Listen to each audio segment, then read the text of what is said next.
Everybody, we are back. It is Taped on Live's favorite podcast, favorite channel, favorite is everything. We are back. You guys already know what to do. Hit the subscribe button, subscribe.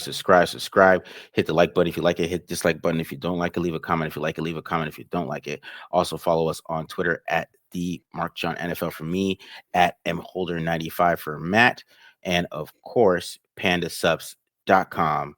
Discount code TDL for 25% off of all your great protein needs there, guys. So we are doing another draft breakdown today. I sucked it up and did Quinn Ewers, who is there's a lot of buzz with the Raiders and Quinn Ewers, and I sucked it up and I did it.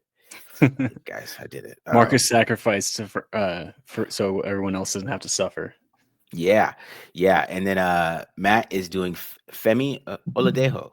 Femi Oladejo. So I can get my Nigerian names right. So I've been working on that, but I can't say his whole first name, but we're gonna say Femi. That's what he goes by. He shortened it for us. Thank you, Femi.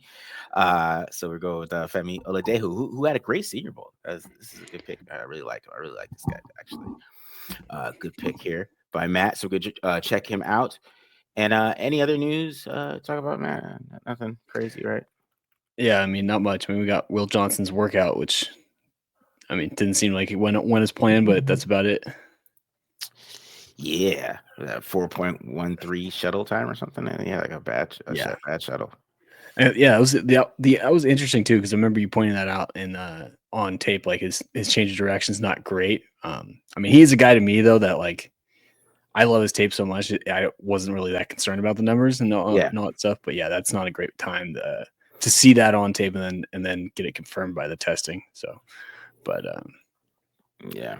It's a good point, Matt. And that's why people get on me about Ashton Genty, but that's why I wanted to see Ashton Genty do those same kind of drills. And it wasn't just the 40. I wanted to see how you moved, right? Like laterally and things like that. And it kind of showed because it's on the film with Win Johnson, and then his shuttle's not very good. It's like it's there, right? And I think this is more just a value thing with him because I saw Dane Brugler say he's going to go top 25, which, in my opinion, means that he might be there at 37. If that's a projected by a draft guy top 25, that means he could be anywhere in that area. And it might be his fall might be interesting, and it's gonna like bother draft Twitter and like fans, and people aren't gonna be able to figure it out. But yeah, when you are rumored to run like a 4 or 5.5, and then you have a bad shuttle time, and then you don't have like you're not like physically dominant, even though you're like 6'2", but you don't have the arms really to match it. Yeah, it's going to be interesting to see what happens with him. But that's what sucks about like getting injured and not being able to play a whole season, and everybody kind of just starts picking you apart a little bit.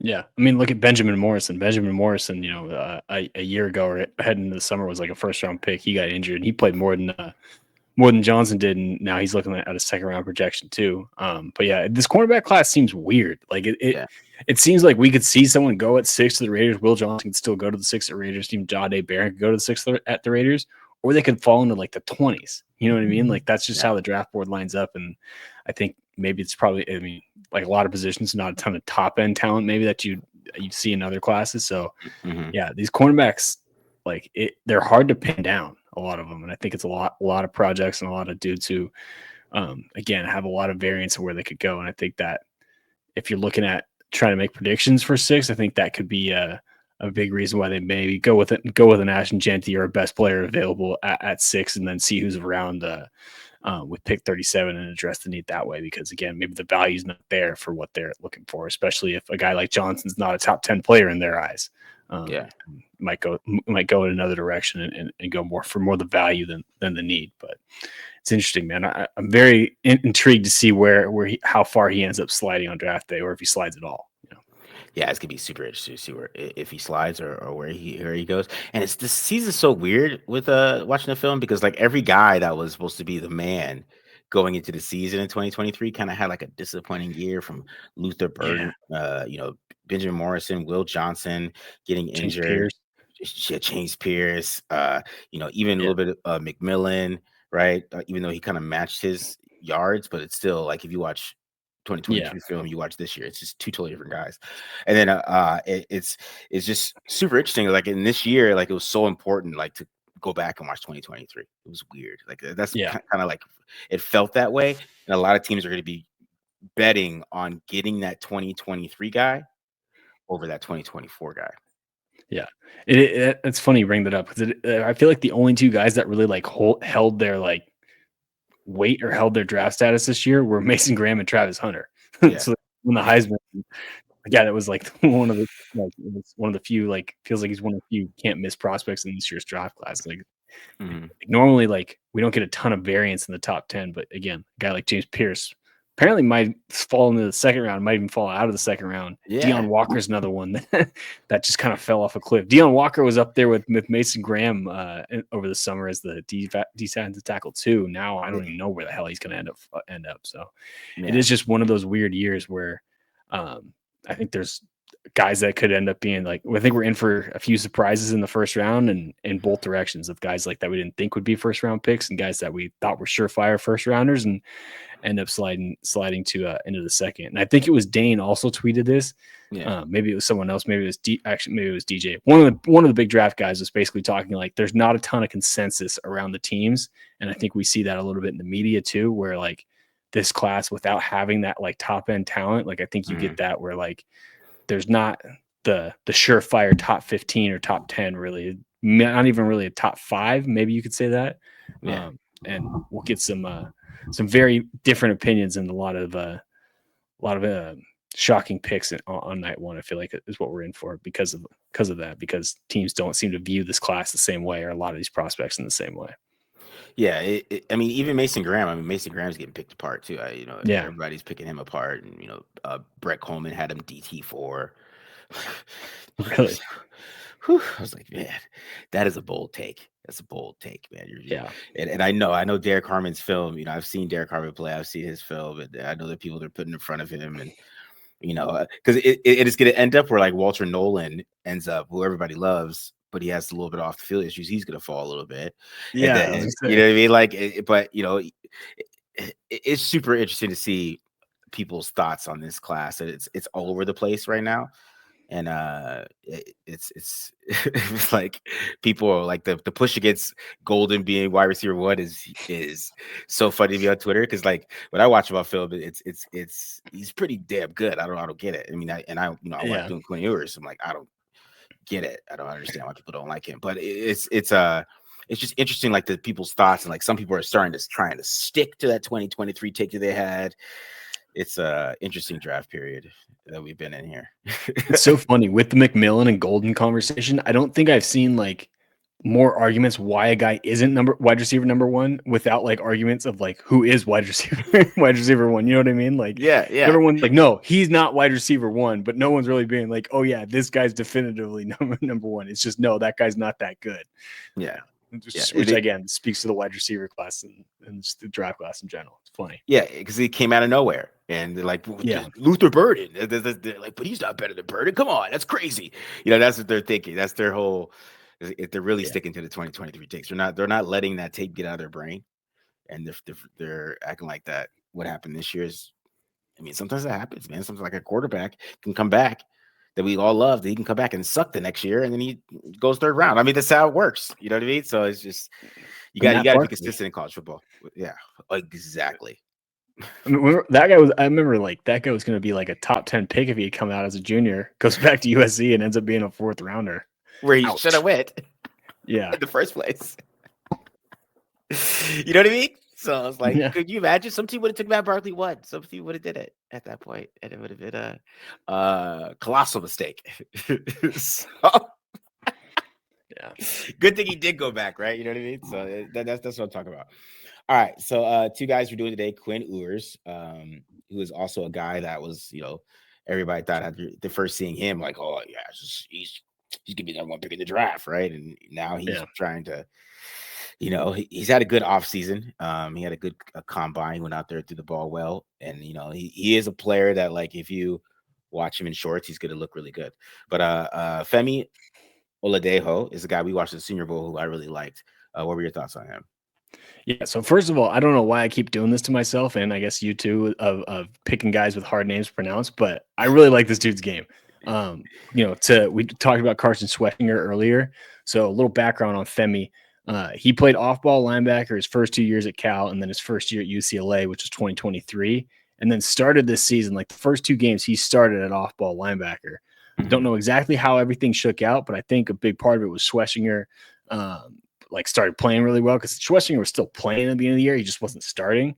Yeah. And then they saw that and they knew Femi was a pretty good athlete. So they started Schwessinger at off ball and then moved Femi to on the edge, which I believe he played in high school. Shout out Katsuma Silks High School out here in Elk Grove. So had to give a little love to the hometown right now. But yeah, so he moved back there, and this season, like you could definitely tell, like he's definitely a project, more of a toolsy guy than a finished product by any means. But what I liked about his game is he got better as the season went on, and he was basically learning a new position like on the fly. And like we'll even see it on some of these reps where like his technique improves, his football IQ improves, so everything started to click a little bit more with him. And I think that's what we saw at the Senior Bowl, where it's like, all right, now he's not just thrown into the fire and trying to learn a new position. Now he's had like 10 weeks or whatever it is, 10 games or whatnot of playing that spot, and then gets to go to the Senior Bowl and kind of really shows off what he had. And again, like if you watch his first game at edge, which was against Oregon, which is not exactly a great start to your career as a pass rusher on the edge, because they got Connerly, who's a fringe first round pick, and then Cornelius, who's probably going to get drafted here too. And then towards the end of the season, like he was beating dudes a ton and like showing a lot of growth against the run too. So he's a guy that I think for the Raiders, they brought him in for a top 30 visit. And I think a big part of that is, one, obviously they want to get to know him. And two, they're looking at him as, hey, in year 2, if Malcolm Kuntz doesn't resign next offseason, because Kuntz is on the 1-year deal, Femi should be able to step in and be a good, say 3rd round pick for us. Cause I think that's probably where he's going to end up going. And then eventually become a starter for you in 2026 if Kuntz doesn't return. So definitely due to, obviously he's on the Raiders' radar. I don't 100% know if you're going to draft them because of the need and where they're at with or what they think about with Kuntz and his future. But I'm telling you, man, if he's still there at, I think, was it pick 68 or whatever the Raiders' 3rd round pick is, he's an option. He's going to be on the table because he's got a nasty cross chop move that he killed Minnesota with, that we'll watch plenty of those clips. And again, just a ton of athleticism that you can work with this dude. And he's got ball play. I got his numbers up here from the combine too: 6'3", 260, 33 and 3/8 inch arms. So again, got a lot of measurables that you like. And I think he tested pretty well too with a lot of his jumps and stuff like that. Yeah. 36.5 inch for 10-foot broad. So pretty good athlete at 260. Yeah, it's pretty good athlete, 260, man. Yeah, I loved him at Senior Bowl. He caught my eye all the time. So that's a guy that, just for him not, playing defensive end that long, he looked all right. He looked like he had some upside to that, and some growth there, that maybe he could become a great pass rusher at some point. So, and this type of guys you want to grab like in the 3rd round, 4th round, especially if you're gonna get an edge rusher, a guy that can come in and maybe play situationally early on, and then later on in the season, and if somebody goes down, it's somebody that can come and fill in and have an understanding of like playing linebacker too as well. So I mean, he'll be a smarter player than the average guy, not understanding, just playing straight up defensive end and like I'm getting the quarterback. You know what I mean? So yeah, it's going to be a nice pick if they ended up getting him at 68 or something like that, or maybe even 108. I mean, it depends on how the NFL feels about him. So yeah. I mean, like I said, I get this. I'd be pretty shocked if he made it out of the top 100, just because I feel like the NFL is going to be higher on his traits, that some team will take a flyer on him by the end of the 3rd. But yeah, he's again, if he's around when they're picking it on the 4th round, I think that's an easy decision for sure. Yeah. So I did Quinn Ewers out of Texas, who is getting a lot of buzz with the Raiders. Let's keep it real, guys. I mean, ever since the combine, the Raiders, Vic Tafer and Sean Reed said that they liked their meetings with him. Then he came in for a top 30 visit. I think he came with the whole group that went to Top Golf. Yeah, the Top Golf, the leadership camp, the Top Golf leadership field trip. Who's a leader? I knew he was doing that. Yeah. I knew he was doing that. So yeah, he took him on a Top Golf. And then he was on the Rich Eisen show with Tom Pelissero, and he's over there talking about how he would love to be the Raiders, and whatever, Chip Kelly, yada yada yada. Yeah. So I did him, and it's interesting with him because he's like so inconsistent on film. It's like if I got the guy I showed at the beginning of this film consistently, like okay, that would work. But you don't get that consistently. Like you don't get Yeah. the quick release on time. Like sometimes he'll like have a great drop and he has such a quick release, it is out on time, or he could sidearm a ball, or he can make a play with his legs and throw a make a play while he's on the run, or he can throw it over somebody's head and make a great throw on the deep ball. It's just so inconsistent, but a lot of it has to do with pressure. But like sometimes it's not even just pressure; it's just him like staring something down and not understanding like where to go, or and then like sometimes he does understand where to go, but then like sometimes he doesn't, and then he never handles pressure well. So like, let's start there. I mean, that's the thing. And but like sometimes like you have such a quick release, it was like if you just threw the ball Yeah. and did like hold it long, like one sack on the show, he like hitches up like 8 times. I'm like, why are you hitching this much? Like, and it's weird because like you watch the drive before and he'll just throw it on time, and you're like, Yeah. it's just inconsistency is him, and that's why he's like a fourth round pick. I mean, you don't want to take him like at 37. If maybe if you were like, okay, maybe he can do that all the time, and you're gonna fix him and get him to do that all the time. I mean, that's if you do it, you're a great coach. That's some great coaching right there. That's all I gotta say. If you can get him to be that guy all the time, because he's gonna get hit in the NFL, man. I mean, he's got to go against Chris Jones 2 times. Chris Jones and Nick Benito. You know what I mean? You Yeah. know the division they're playing in. You know what I mean? So it's not gonna be easy for him just to avoid pressure. But Yeah. like I said, if he's on time and he's doing what he's supposed to do, it looks really good. And that's I could see why. Like if you watch him, probably if you watch him at the combine, right? He's just on time. I mean, he doesn't have any pressure. He's just on time. Boom, hitting his drop, Yeah. he's throwing the ball. You're like, oh, yeah, that looks pretty nice. It could get you. I could see it. He's So yeah, go ahead. Yeah, when he's on time and there are cones that show you exactly when the receiver is about to break and when to throw the ball. Yeah, Looks great. that and Right. like it's funny. We were just talking about like you're gonna have to go back to like the 2023 tape to sell yourself on a lot of these guys in the draft class. With Quinn Ewers, like he's like the quintessential guy for that because if I think you got to go back to like the 22 tape to like really sell yourself because one of the things that's frustrated with me with him is I remember watching him going into that season because he was supposed to be like the top quarterback. And if you watch that, I think it was 2022. Maybe I have the years mixed up, but that first game he played against Bama where they almost upset them, he was playing like you talk about him like struggling under pressure. He was dropping dimes under pressure, like slinging it around the yard. I'm like, this dude is the truth. This dude is legitimately like the best high school player ever. Like that he was touted as like coming out of high school.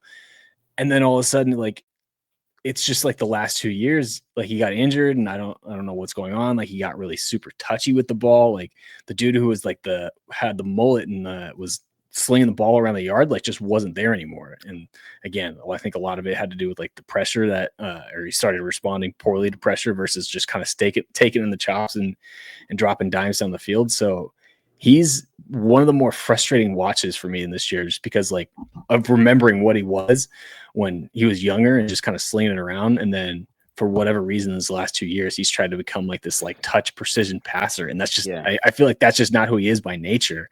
And it's been frustrating. So yeah, I'm definitely down on the Quinn Ewers hype train. Maybe you can sell me a little bit. I don't know. From the sounds of it, I don't think that's going to happen today. But the one thing that does make me worried about this is you mentioned like all the stuff about like him visiting and all that stuff. The other thing is too, and someone else pointed this out, and I was like, oh shit, Sark and Pete Carroll are very close. Sark coached under him at USC, I think a couple times, and then when Sark was at Washington, Pete Carroll was the coach for the Seahawks. So they're pretty close. So if Sark likes Quinn Ewers a lot, now I start getting nervous that the Raiders might take him in the second round. Yeah. And he has to like Quinn Ewers a lot because I watched Ark Manning. I just was interested. I was watching Texas, and I was like, man, why didn't he play Ark Manning? So I was like, I have to go watch this. And I watched about 3 quarters, and I was like, yeah, he had to love him because Ark Manning looked ridiculous. Like now, if that dude falls off after that film, because he looked, that was some crazy film. I was like, wow, you are definitely good. So Yeah. Let's I put was I was shocked. Go let's ahead. put it this way: it was very clear at the end of the college football season that Quinn Ewers was not going to be Texas's starting quarterback next season, whether he went to the NFL or took a big NIL deal somewhere else. But he was not returning to Texas as a starter anymore. Yeah, that was some Heisman Trophy film that I was watching. Like this guy might win the Heisman. Oh, you calling your shot? Yeah, dog. You putting the future in now? He threw two 50-yard touchdowns in that game. He also ran for a 50-yard touchdown in that game, and so that was the Ark Manning game. He threw two 50-yard touchdowns and ran for a 50-yard touchdown. I'm just saying, man, put the future in right now. The odds are only going to get worse the I closer we might get to I the might season. do it, man. I might because like he is, it just know it's with Sarkeesian and the way he be cooking up stuff. Yeah, yeah, dog. It's that's gonna be a problem. All right, it's up there, right? Yep, you're good. All right, perfect. All right, so we'll start off with the positive here, and just kind of show off his quick release here. So this is what I like on this one, is that even with the play action and timing, I think Golden gets out of this route too quick, in my opinion, because you could tell by the time he gets back out of his drop, he's already like in the full out route. But you see, Ewers doesn't even hesitate here, right? I mean, he has a great pocket. Kevin Banks is pretty damn good too. I just want to say that, but he has a good pocket. He's able to just go a good accurate ball outside. And that's what I'm saying. I don't know the timing of this concept is. I mean, it's college football, so, but just him hitting his back foot, getting rid of that football right away. Boom, nice accurate ball, sidearm. It's nice right there. All right, so here's another one here. Now this one I wanted to really highlight because we're gonna see some throws later where he just doesn't do this, and you're gonna be like, okay, we saw him do it at the beginning of this film. Why isn't he doing it now? So like this one right here, just this quick release, getting rid of that ball, anticipating right where Golden's going to get out of there. He's throwing it super early here. So if you see it, how early he's throwing this football and just how quick he's getting into that drop. I mean, maybe a little bit of a heel click here, but accurate right on the money. I mean, that is NFL right there. What I like too, if you back up that a little bit, like if you watch his eyes, he's like eyeing that safety at the top of the screen on the hash, and as soon as he sees that safety roll down, he knows it's cover 3 or he's got off coverage, and he just lets it rip. So he's processing that too. Yeah, Nice read. That's what I'm saying, man. If you get this guy every single time, this is the guy that people are going to try to convince themselves of, right? And you just really get a heel click here, where you kind of see this how abilities get it how quickly he can get his feet set here. Boom, get rid of that ball right on time. And you're right, man. That's the little finesse throw right there. Put some zip on. You put some more zip on that. Yeah. The ones in the red zone, like on goal line fades, are the one that pissed me off the most. All right, so this one you're gonna get a crosser concept from Isaiah Bond here, and what I really like about this one, right? So it's cover 3 again. So when if you're a fan of the show and watch all the Gus Bradley breakdowns, with cover 3 there's a seam. This linebacker has to take him, right? Mm-hmm. So you see on the crosser right there on that cover 3 beater, what I really like is that how he's throwing the ball right here. The ball is already thrown. He's throwing it to a spot. This anticipation right there against cover 3. Boom. Great throw.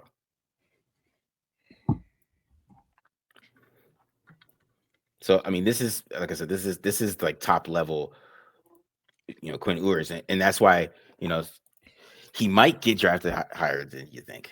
That's what I'm worried about. Because it's throws like this. It literally is plays like this when he's anticipating, when he's on time, like he's getting rid of this ball quick. Boom, he sees it quickly. You can even see his eyes right there. He sees where the safety's going. He gets there quick. Nice anticipation throw. First down. Now here's another one. You could get this dig right here. So this one is looks like against some quarters here, right? So So you see this one, what I like too on this one is he wants 85 here, right? On the kind of on whatever this little kind of what I would say a little quick little crosser route right there. But you see his eyes get there, but it's not there. He gets to the second route quickly, and he's even hitting it right as Golden gets out of his break. So this is what I'm talking about, like the high level stuff. So right there, play action, not there. Switch, get your feet set, throw a dime right there. It's just these type of plays right here. Like it's where you Yeah. see like the anticipation and everything, and just how quickly he got through it. Right there on the money, makes a good throw. So it's like the potential is there. It's just we'll get to it. We'll get to it. I feel like people are like Marcus, this guy looks really damn good. What are we doing here? All right, so this what is another deep pass here, which he has some really good deep passes as well. So you get play action here, and you kind of do a little switch verts on that one, a little scissors concept you call it, right? Kind of do a little switch release right there. He's able to throw a nice ball right there, Yeah, right the on the next one. money. He's a little under pressure there too.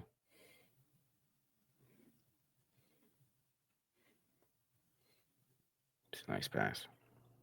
So I said, I don't know why people. This has also been a Marcus Golden film. If you haven't noticed, I don't know why people don't like it. Right. You can see it from this side here. All right, play action. And he's even under pressure on this one. So this one I'm talking about, like the inconsistency, right? Because Yeah. he is under pressure on this one, and he still lets off a good pass right there, right on the money. Beats the safety too. Mm-hmm. And then you even see him make some plays with his legs as well. So here's another one here. And he's able to just kind of flick this ball down the field and make a great throw right there. Throws like that just make it the other ones so frustrating because this is a dime on the run, a flick of the wrist. Yeah. This is even like not even like panicking. He doesn't panic here. And he does a nice ball right there on time. Good pass right there. All right. And then, this kind of highlights a little bit of what I'm going to get into. Is just like the decision making sometimes. All right. So the decision making isn't the greatest. And you see on this one here, gonna get like a basically kind of the same concept we had before, right? But it's gonna look a little different, where he's gonna do a little kind of a crosser here, and you're getting just pure man to man here, okay? And this safety is watching his eyes, and he's coming down on this play, right? And he wants this what I would say, what is this? This looks like I mean, he's getting manhandled, Isaiah Bond. He wanted that. I don't know or whoever number 7 is, he's getting manhandled. But that's what you originally went on the play, but it's not there. But instead of just like staying calm and maybe trying to get out and make a play or do something, he forces his ball, and he actually gets his ball in there.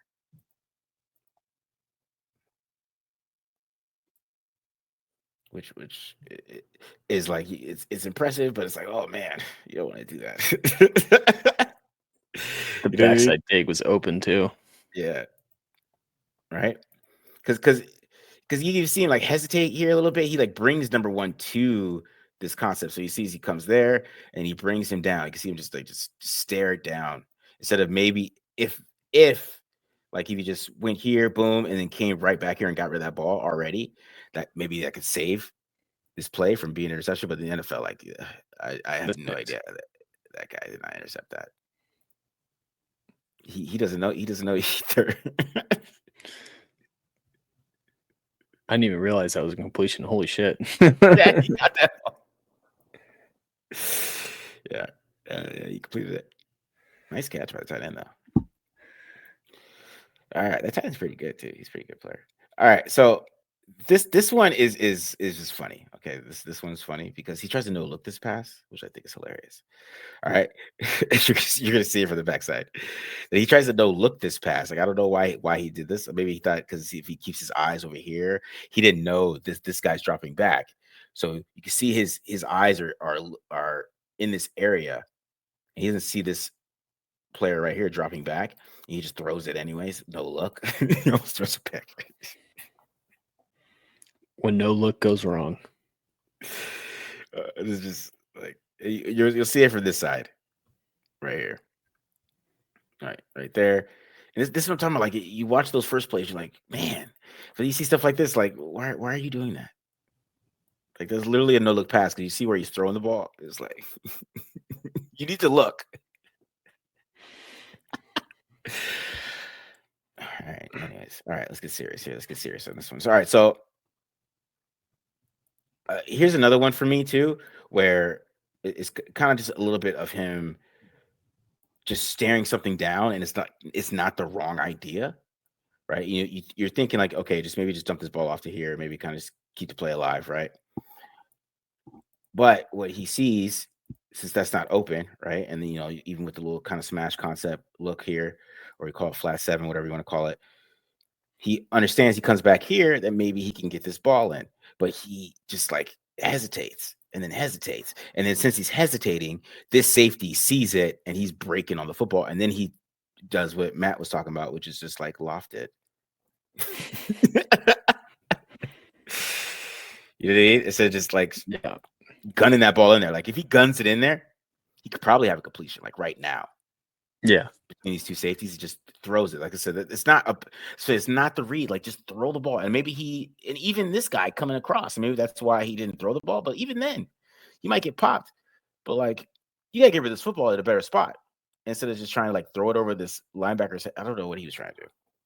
Try to get cute. All right, here's another one too that what I was talking about like earlier, which I was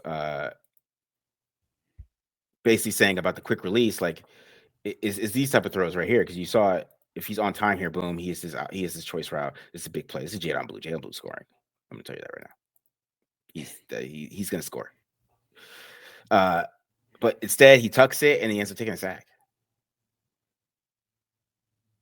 You can see it from the backside here. I didn't get the backside, but yeah.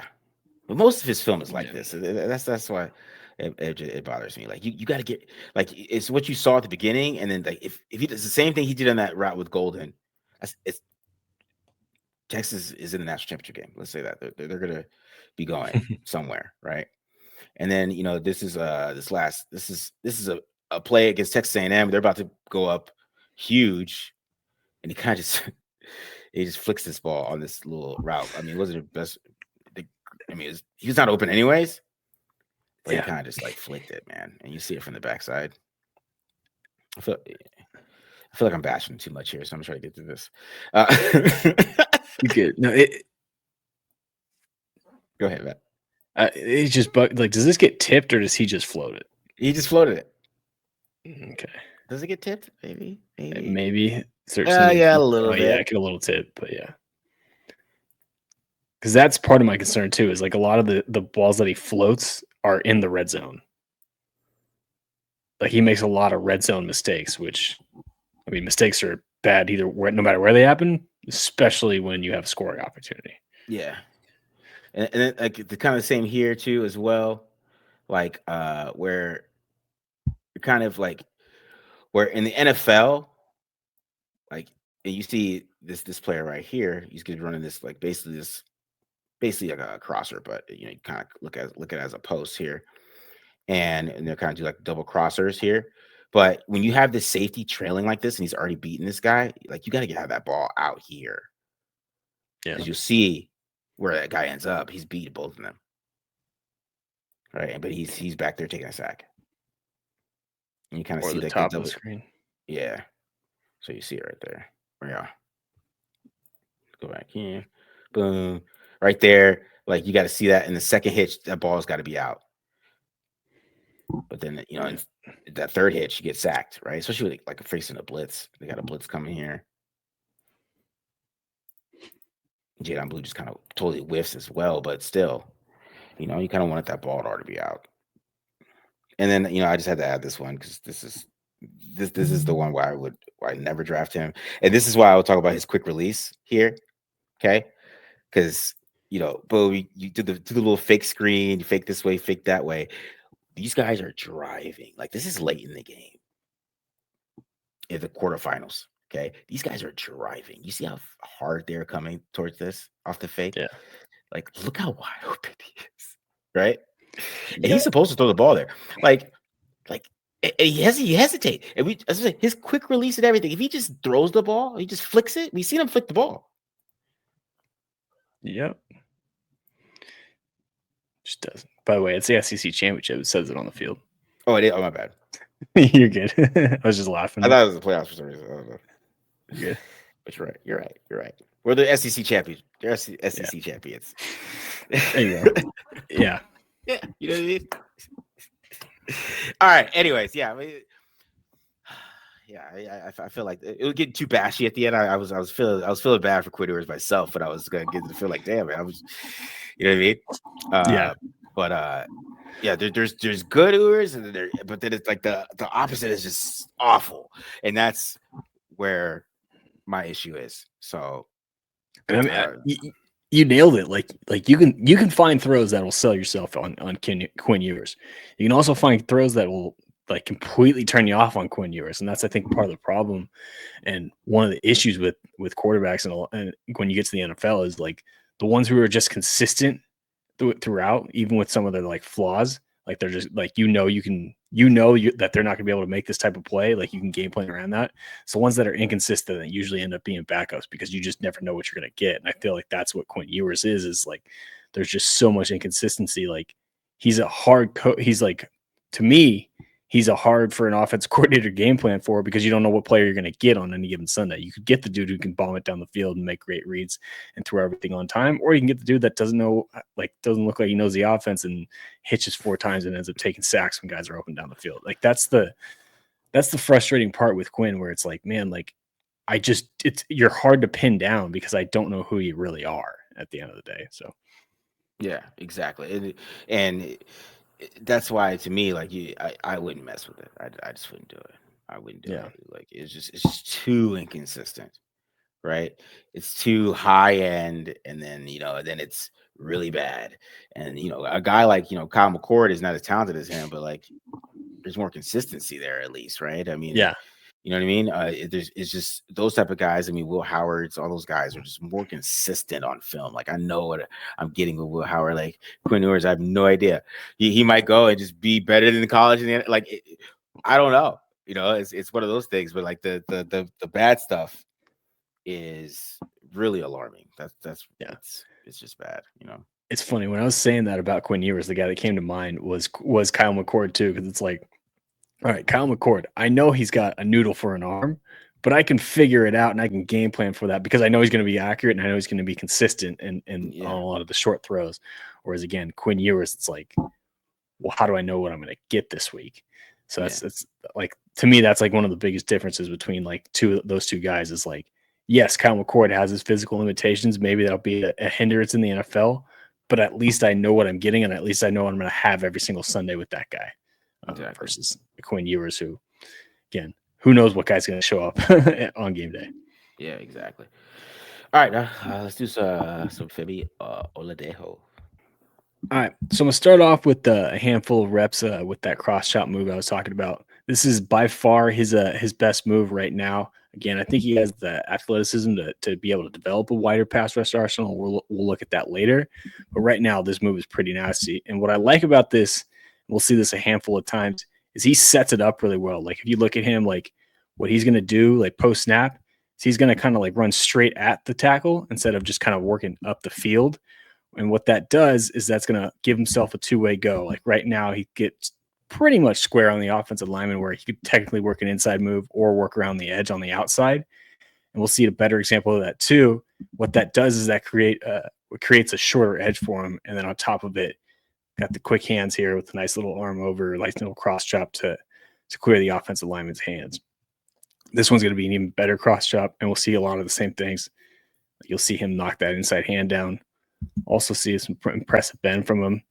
But again, like same kind of thing. What he does is he attacks the offensive lineman and then gets up the field to create that short edge. Has the athleticism to be able to do it. And even on like this, a rep like this, where Yes, he doesn't get the sack. The fact he beats the tackle around the edge and gets the pressure, that's going to force that quarterback to step up, and then our defensive tackle can escape and go clean it up for us and get the quarterback on the ground. See a little bit more of the same. This time he added a little Euro step to it, which I like too. You'll see him again attack the offensive lineman, get that two-way go, and then right about here, this one he kind of just has that little hop, keep himself outside, and then this is a good bend too. Like he comes pretty flat to take an efficient path. Ball's out a little too quickly for him to get the sack there. But again, you can see a lot of the traits that I'm talking about where dude is a hell of an athlete that projects well to the next level.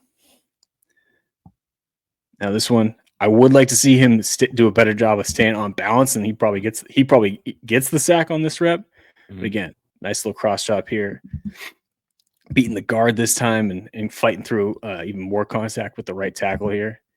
Ends up getting the pressure, forcing the quarterback out of the pocket at the very least, help him get that throw away.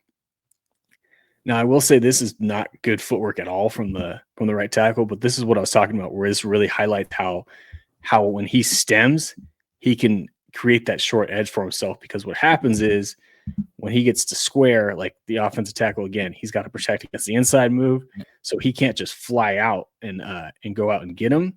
So that creates a shorter edge and gives him an even shorter path to the quarterback. Yeah, get a hit. Like this is another play too. Like 20 here takes the cheese on against the running back, and this zone coverage from UCLA. Like with better coverage, this is a sack, right? He damn near gets there. Damn near gets to Raiola as the ball comes out.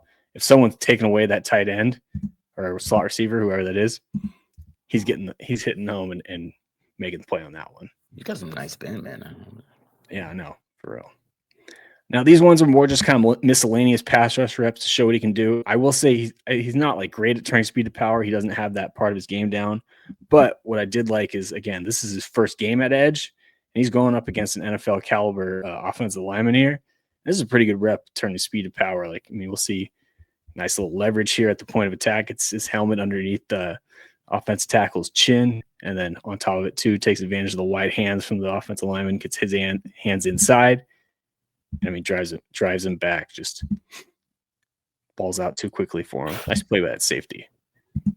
Nice hit.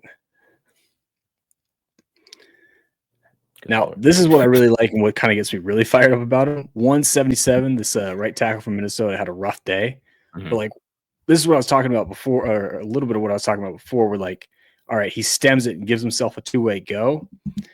Like now the offensive tackle oversets and creates all this space on this inside rushing lane, and he recognizes it. And now I'm just going to use my quickness and be able to win it inside. Now, I will say, like, because this is play action, the offensive lineman's going to be a little bit more aggressive just by nature. But again, what I like is that he recognizes it. The biggest thing for me, and I was kind of laughing, I'm like, he like breaks through so easy and thought it was a run. He like stopped here, and that kind of killed his momentum. But again, as far as projecting him to the next level, like when you have a dirty outside move like that cross chop to win around the edge, and on top of it, you can recognize oversets and have the quickness to win inside. Now we're building something too, especially if you can perfect that speed to power that we saw earlier too. That was a great block by the running back. I know he stopped, but still. Yeah, no, for sure. That was a ass saving block. And this one too, like I think this is where his linebacker background helps out a little bit. He's playing stand-up outside backer on the inside shade of the offensive tackle. Tackle steps down to him. Again, just kind of using more of his athleticism. Decent little hand swipe here too. But just kind of went around the edge. Schwessinger ends up getting the sack, but Femi's right there with him to be able to make the play. Perfect rep against an aggressive set from the tackle. Again, I don't know who 77 is, but he had a long flight home back to Minnesota. Yeah. It looks like it. For sure. Now, this one, I'm not sure if he's wrong or the defensive tackle kind of freelances here, because it looks like UCLA is running a little line game here. And I think this is just supposed to be like a linebacker twist where this guy goes in this A gap and he kind of loops around, because he ends up running into defensive tackle in the other A gap. Mm-hmm. And obviously doesn't get a great pass rush rep here. But to me, this shows like just his motor, and two, a little bit of the athleticism and the speed, just close on this quarterback and end up getting the coverage sack here. again, just kind of looking at the traits that he has and what he could be able to do at the next level. Now, this rep was pretty damn impressive to me because what's going on here is Iowa's basically faking the zone run, and what they're hoping for is right here that Oladejo is going to see that handoff and he's just going to chase the running back. What he does is he recognizes the play design and he's going to stick that inside foot in the ground and then redirect to the quarterback. Now, obviously, again, ball's out before he can get the sack, but he's in a great position because of his athleticism to at least get the QB hit and make the play on it. One more rep. Again, more than anything, kind of just shows his motor. Obviously, not a great pass rush move, or not a good pass rush move at all on this one. What I like too is like he's end up lining up as more of like a 3 technique here in this little set, and this guy's going to end up dropping in coverage. What he does though is he does a good job of getting to his responsibility to make sure he's staying outside contain on the quarterback, and the quarterback doesn't scramble out of the pocket. And then on top of it too, once he does step up into the pressure, using our hands and being physical and being able to escape inside and go get the sack. Okay, nice. Also wanted to highlight a couple clips of him in coverage because I think what his best role would be like let's kind of stand up outside linebacker, which you're going to ask that guy to play coverage a little bit. Obviously, the background as a linebacker helps. It's a nice rep here. I think you showed something earlier or something last week similar to this one where going to be a little play where he's going to go out and cover the flat. And then once he sees Raiola start to step up, now he starts to pass rush. And again, just gets his hands up, goes bats that pass at the line of scrimmage, forcing a completion. Moving on to him against the run. Obviously, this play is a pass, but a little RPO action. So for as far as he and the offensive line concerned, this is a run play. Right now, he's kind of definitely more of an athlete using. Let me back this up. Right now, he's better at using his athleticism to make guys miss than as far as like take on blocks and set the edge. And this is a good example of it too. Like you can see like the quickness, change of direction, make that guy miss. Obviously, like to stay on our feet better, slip on the Big Ten logo there. But again, you can see kind of the movement skills that kind of help him out as a run defender. And that's kind of a constant theme in a lot of these plays. We'll say this is against Oregon's twos. The game was out of hand. That's why we don't have Connerly or Gabriel in the game. Yeah. Again, nice little movements here on the inside. Go get a TFL. Which one we got here? Now, this play is like a little bit of what I was talking about. He's going to be the fourth player in this run fit, and I believe a little counter run. And technically, what he needs to be doing is taking on this offensive tackle and setting the edge. He tries to like shoulder dip the block like he's playing linebacker again. Yeah. And it ends up working. And obviously it's nice to see that he has that in his bag. But I do think at the next level against better competition, he's going to have to learn how to be more physical and set that edge versus kind of working around the block. But again, he has it in the bag. I mean, he ends up making that guy miss and getting involved in the tackle at the line of scrimmage. Yeah. This is like literally textbook play of how to defend the read option as the read man. Iowa's going to run a little counter here in the backfield, and they're going to leave him as the unblocked defender. Like you'll see him pretty quickly recognize it. Once I get breaking into the backfield, I'm going to break down. What that's going to do is that's going to put him in a position where if the quarterback keeps it, he can just kind of work flat down the line and make that tackle. Or he influences the handoff, which is what happens. And then on top of it, now we have the speed or the burst in athleticism to make that play. Also love how he comes flat down the line here, no wasted space, and he ends up making the tackle from the backside as the read man in the option right at the line of scrimmage. So again, it's kind of showcasing how his athleticism helps him out as a run defender out on the edge there. Get a similar rep here, or similar rep to one from a couple, one that we just watched a couple clips ago. Little split zone action. Does a decent job playing the cut here from the splitter, staying on his feet, and again able to be in a position to make the play. Not the best job taking on the split, the cut block, but at the very least, we got something to work with and a foundation that he's just so athletic that it's a lot of this is just like athleticism. That's what he's doing. Pretty much, yeah, and that's kind of how he won on the edge a lot, especially against the run last year. Is just being a better athlete. This one was another one that I know isn't like a great rep, but just kind of highlighted his football IQ. What UCLA is going to do is they're going to blitz the nickel off the edge, which means he's going to have to slant inside and get into the B gap. Problem is, Iowa's running outside zone where the entire offensive line is flowing that way.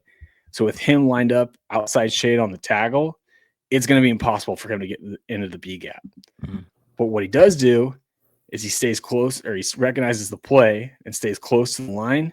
You'll see him right here attack the hip of this right tackle, and then just kind of ride that hip. And what he does is he closes the gap with the man, right? Like at this point, we're in a great spot where that B gap is sealed shut. Yeah. And then on top of it, once he recognizes the gap's closed, he starts to open his shoulders back up to get square to the line of scrimmage. So now when we have this D tackle resetting the line of scrimmage against the center, yeah, he's in a perfect position to go get a TFL for the backside of the play. Yeah. So again, just kind of, yeah. Again, it's just, for me, like more than anything, just kind of showing his growth as a run defender. And again, getting a little more physical there. Did want to highlight a few of his like more stronger plays that I would say against the run, where he's just kind of uses his physicality and strength. Obviously, taking on a block from a tight end here, but again, going to be on the backside of the run. What I like is that he takes the fight to the tight end, and on top of it too, like you notice this as a pass rusher too. Like his hands are always up. His hands are always quick, or he's always quick to shoot his hands and like to make first contact. That's going to allow him to get extension there. And again, just be physical with that tight end, and then go get involved in the play when the front side defenders do their job and force the cutback. Definitely has the speed to make plays from the backside of zone runs. Again, another play that I like because it kind of highlights part of his issue, and I think we're having more experience on the edge will help him. As far as like taking on the puller here, like I think he's a little late to get his eyes inside and a little late to see the puller, because technically, as the spill player, right, the 3 here is going to be the force. As the spill player in this fit, he should be underneath that tight end or underneath that puller and try and force the running back to bounce it out wide. Again, I think he's a little late here, so he kind of has to improvise and doesn't get all the way under that puller. Yeah. But at the very least, we're being strong and physical and taking the fight to the guy that we can still make the play here. Again, pretty impressive chase down speed for a guy that's a defensive end. Being a former linebacker helps. This rep, we're getting a little bit better at setting the edge. Again, just being physical with his hands. You can see this like pretty consistently getting his hands inside here. See him make the first significant contact right on the chest. And he has the strength to get off blocks, that's for sure. And fight, and again, just go get involved in the tackle. Seriously. Now this rep, this one's going to be his best one as far as like defending the run and setting the edge. This time, Minnesota's going to try and run outside zone right at him, which is going to force him to set the edge. And he's just kind of up for the challenge. Again, solid pad level here. See his hands. He's making that first significant contact. Excuse me. You see it a little bit in here too, like getting inside. What I like on this rep too is like see that nice wide base. And he has the strength to win at the point of attack and gain control of the block to the point where he puts the alignment on his knees. And what I will say though too is right here, he goes to shed the block and he sheds the offensive lineman to the outside. Excuse me there. He's technically blocking himself for a little bit. Like you can see he tries to get a little greedy and duck inside. Yeah. But what I like is he's so physical and won so much at the point of attack that he's going to be able to recover, and now he can get back outside. And now you see the running back try to cut it up. Yeah. And on top of it, he's got the athleticism to pivot again. He's just 77, man. It's just getting bullied, bro.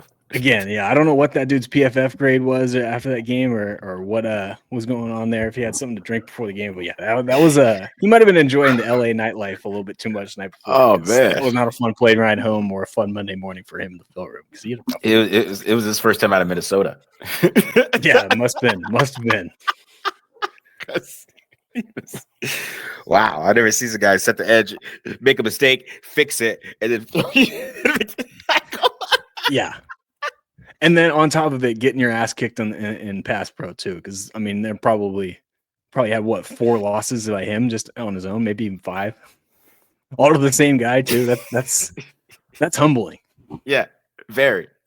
Very, yeah, but that's the raw type of player that you like, though. If you're gonna take a guy in the 3rd round or something like that to play defensive end, especially if you're taking a defensive end, because defensive ends usually, if they're good players, right, and they have the film and they have been like that and they're athletic like he is and they have history, they're gonna go in the 1st round, right? But if you're gonna take one in the 3rd round, it's gonna be like a raw player like that has some potential that could maybe grow into something that you really like. So that's what you saw, because he has the power, he has the athleticism. And if you could get him some pass rush moves and get him a pass rush plan, man. Yeah, I mean, go ahead, Matt. I was gonna say, if you can teach him a counter move, and I think the one that's gonna be good for him is what I like to call an inside stick, which is really just an like that one where you saw the overset. Really, it's just that adding like a little, like maybe even a cross chop with it, or like a hand swipe to knock the hands down. Like he can be a dangerous pass rusher with those 2 moves alone. And then again, if you can tap into his strength and length, he can be effective turning speed to power too with his change of direction skills. So yeah, he's a dude who, again, you get him on your team, you can develop him into a pretty damn good defensive player and an all-around defensive end or edge defender. So I'd be really excited to see what a guy like Rob Leonard could do with Femi Oladejo, because I think he'd love those traits and I think he'd be able to work with them pretty damn well. Yeah, 100%. All right, so that's the show for today, guys. We're at what? We got 2 more episodes before the draft here. Yeah, we got 2 left. Close. We're getting close, man. We're close, man. It's almost over. All this work that we're doing, and we really have no idea what the Raiders are going to do at 6, which is awesome. Which I think it's a kind of a good thing. You know what I mean? We have no idea. I mean, they shocked us last year, right? But we had an idea, right? But I mean that was more of a like, oh my God, Brock Bowers for us more than like anything else, right? Yeah. But this time we have no. It makes it fun. It definitely makes the draft a little more fun, like knowing just how much is in the air. And I mean, not just with the Raiders, but I mean, what are the Giants going to do at 3? So be an interesting one. I'm looking forward to it. Love the draft every year, and I think we should be in for some surprises. Hopefully pleasant surprises like last year, and not the Alex Leatherwood type of surprises. Yeah, but we don't want that. We don't want that, guys. All right. Any last thoughts, Matt, before we get out of here?